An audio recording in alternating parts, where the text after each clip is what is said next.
Hey guys, how's it going? It's Chris here. Today we're going to be taking a look at artifact cards for Vengeance Battle card, my trading card game. Card.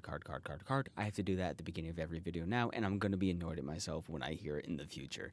So, we're looking at artifacts, like I said, and they are designated by this exact border. That border does not change, and it says artifact in the top of the text box. You have the image of the card, and then you have the card's name at the top box.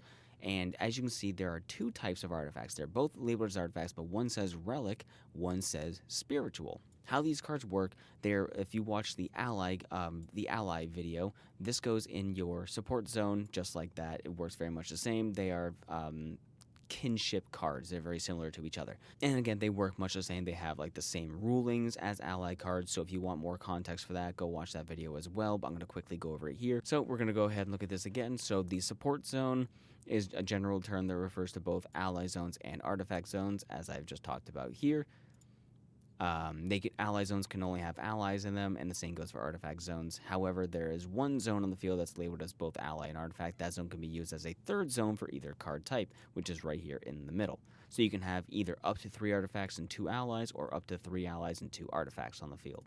Every single turn, you are refreshed a support action, in the same way that in Yu-Gi-Oh! You are given 1 normal summon per turn. You cannot stack multiple across turns by not using them. It only refreshes to a maximum of 1 unless another card says otherwise. So a support action is used when you set either an ally or an artifact from your field to your hand.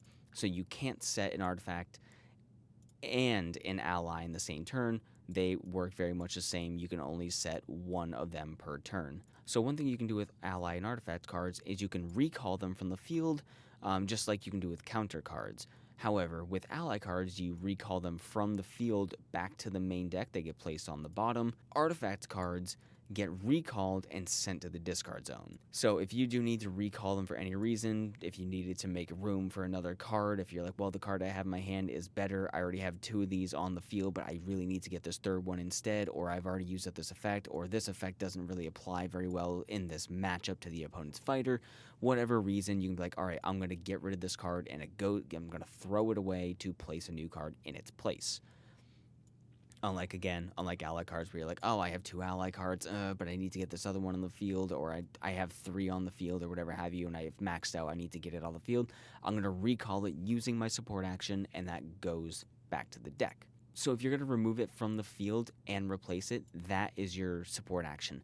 It's not, I'm going to remove it as a support action, and then next turn I get to place it. No, removing it and replacing it is your support action if you choose to do that. And again, that's pretty much how these cards work. You just basically go by their effect. They're usually more powerful or very powerful when compared to ally cards, and they do usually just stay on the field. They're like continuous spells in Yu-Gi-Oh! Or equip spells. Some of them equip to your fighter, like this one.